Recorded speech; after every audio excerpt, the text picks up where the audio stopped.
He fed his mistress with the wedding ring. I took down his empire with tax evasion proofs on Christmas Eve 1993. Fine snow fell over Munich. Isabella von Hoffmann's fingertips barely brushed the brass lock of the study drawer when she heard Eric's laughter drifting down the hallway laced with cloying perfume. It stuck to the cold air like melted toffee. She yanked her hand back. Inside the drawer lay 2 documents. One was a 50 million Deutsche Mark capital injection contract from Hoffmann Group to Sophia Aesthetic Clinic, and the other was a hospital ultrasound report, with Lillian Muller, 8 weeks scrawled in fountain pen at the bottom right corner. A log in the fireplace suddenly crackled.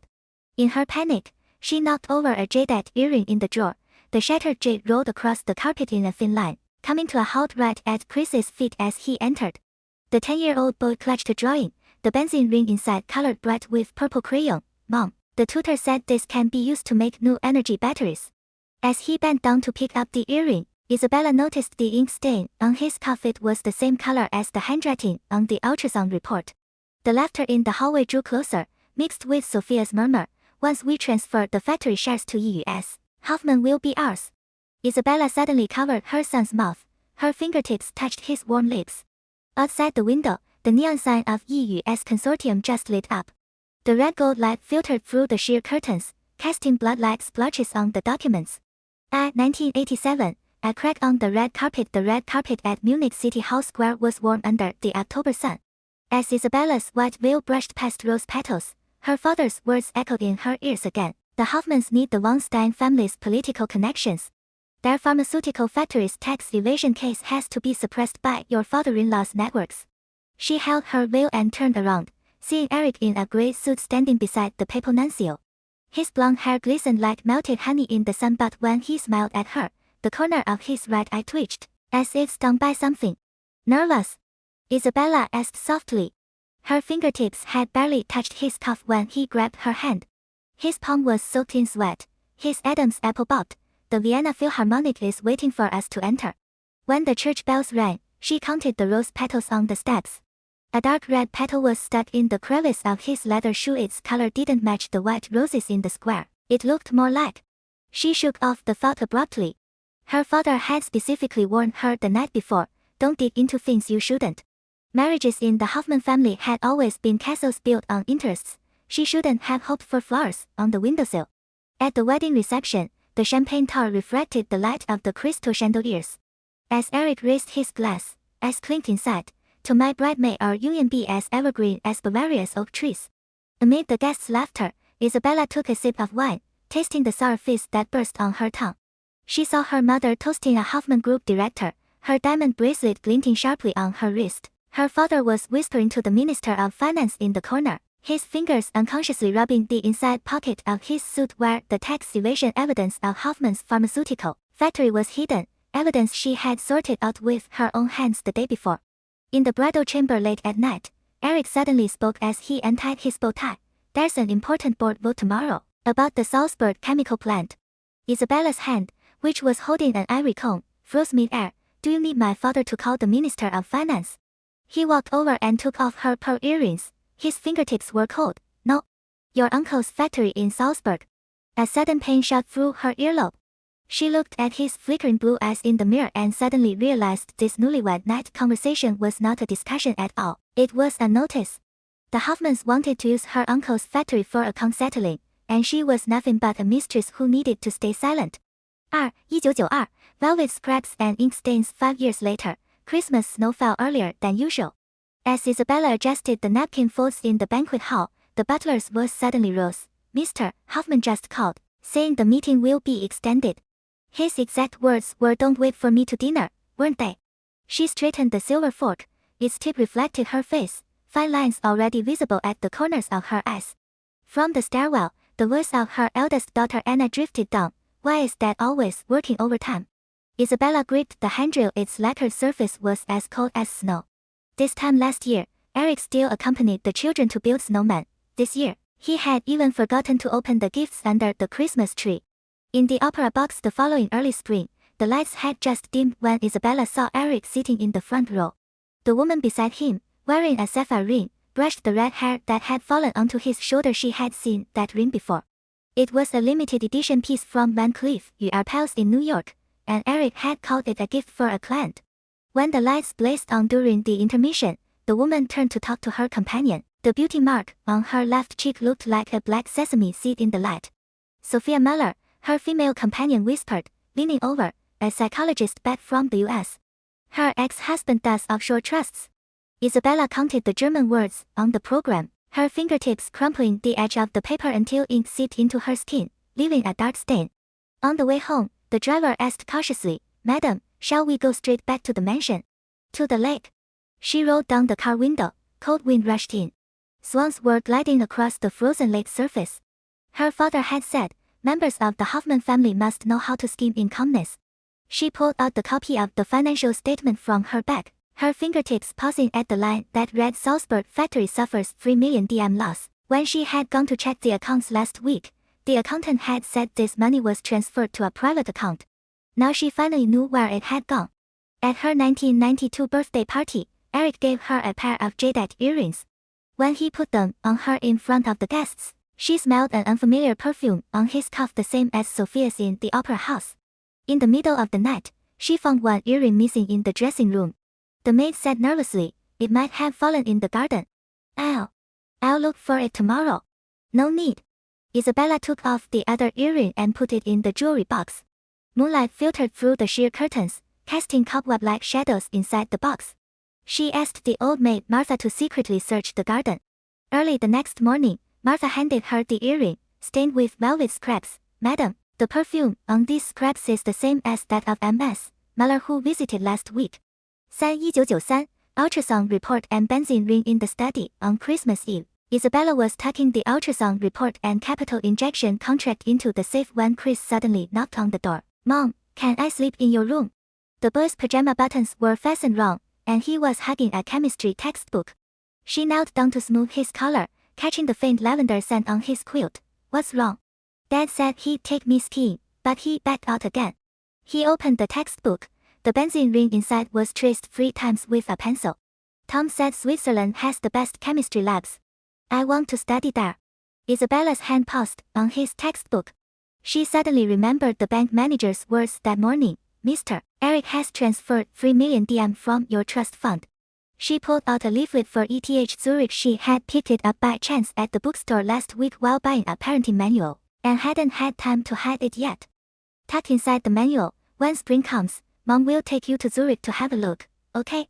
Chris's eyes lit up. He drew a small sun on the paper with a purple crayon, just like he did when he was little. When the butler handed over the gilded invitation, the fire in the fireplace was burning brightly. "Ms. Muller has invited you to a children's charity gala, in the name of Hoffman Group's sponsor. His Adam's apple bobbed. Her son will be there too." Isabella was writing a greeting card. The nib of her fountain pen bled a dark spot onto the paper. "Her son. 6 years old, named Thomas. He lives with Ms. Muller." The butler's voice grew quieter. "Last week, Sir said he'd take Chris skiing, but he actually went to Salzburg with Ms. Muller." After the Christmas Eve mess, Eric suddenly spoke in the car. "Sophia's son has a real talent for math. Thomas can recite all prime numbers under 100. Isabella stared at the stars on the church spire. "Chris asked yesterday why he always has to go to parent-teacher conferences alone."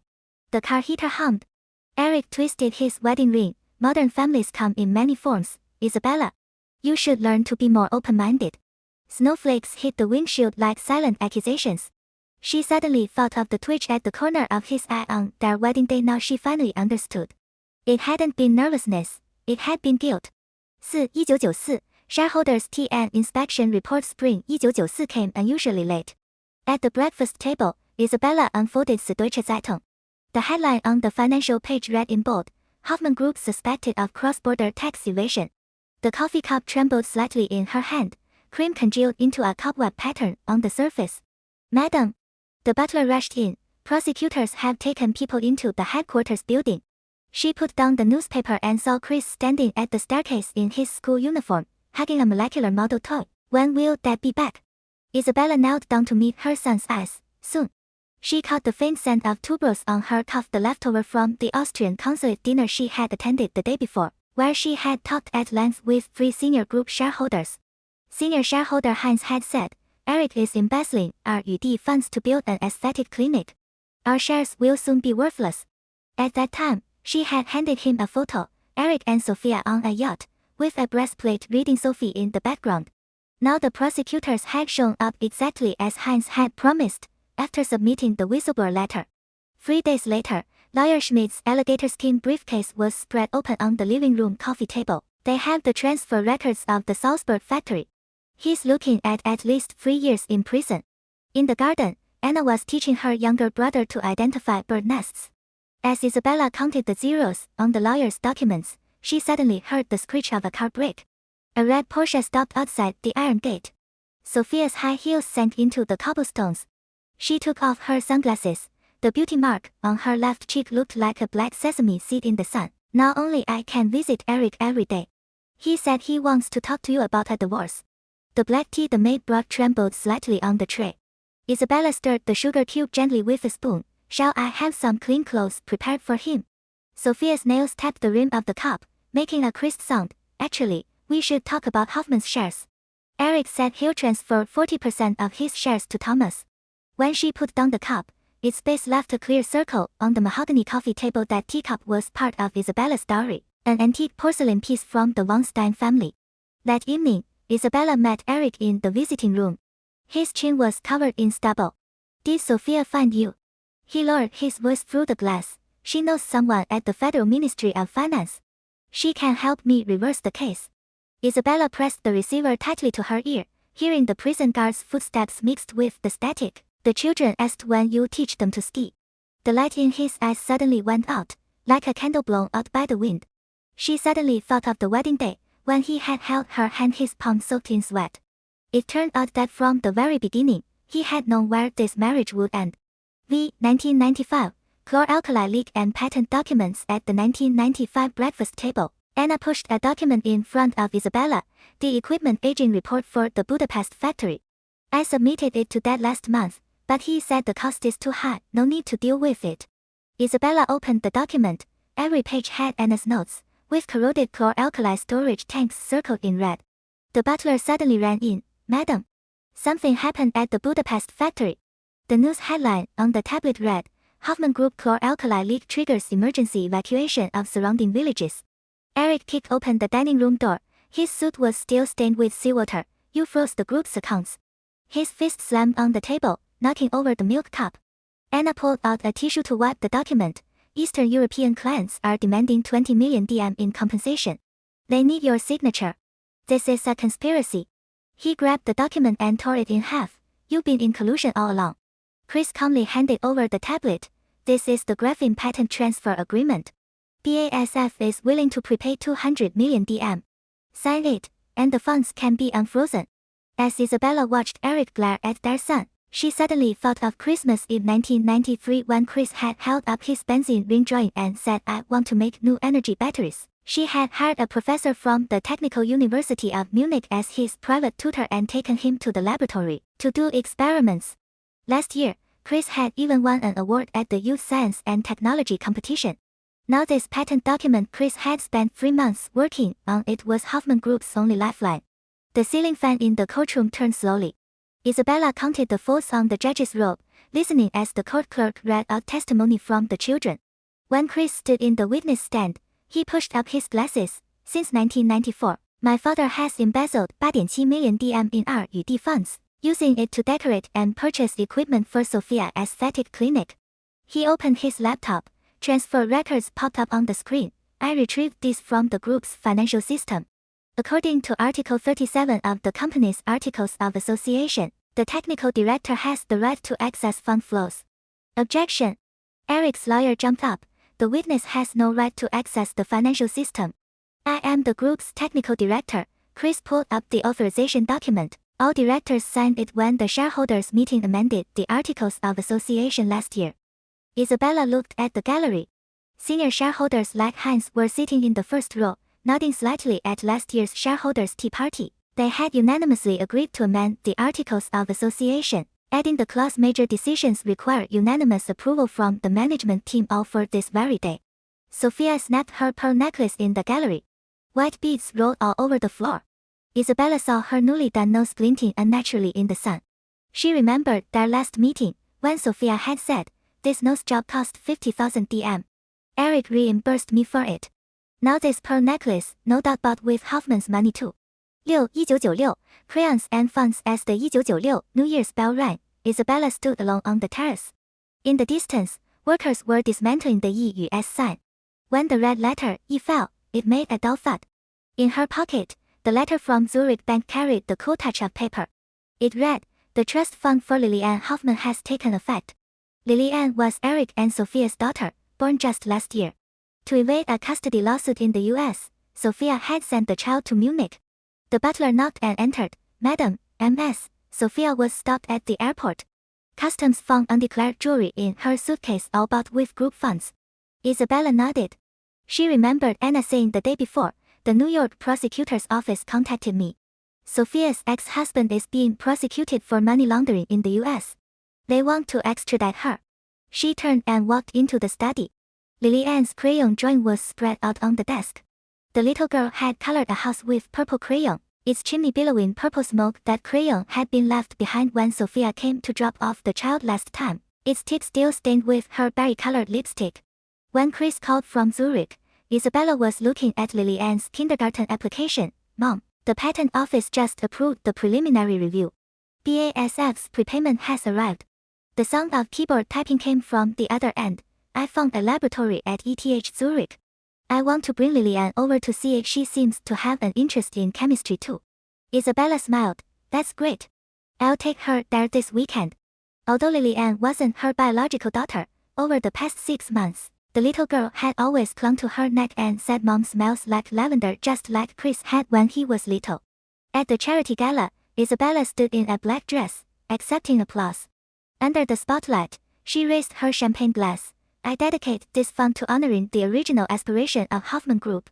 It will be used to fund youth chemistry research and children's medical programs."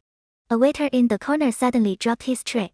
She turned and saw Sophia fleeing in a waiter's uniform. Half of her false eyelashes had fallen off, and the beauty mark on her left cheek looked like an ugly mole under the flashlights. "Shall we chase her?" Anna whispered. Isabella took a sip of champagne. "No need. Her passport expires next week. The U.S. side is waiting for her." The bubbles in the cup popped silently. She thought of her 1987 wedding, when Eric had stood on the red carpet, smiling at her with a twitch in his eye. Back then, she had thought this marriage would be as evergreen as Bavaria's oak trees. She had forgotten how many thorns lay beneath the oak's roots. It was already late at night when the gala ended. Isabella walked alone down the corridor. Lilianne's new crayon drawing was taped to the honor wall.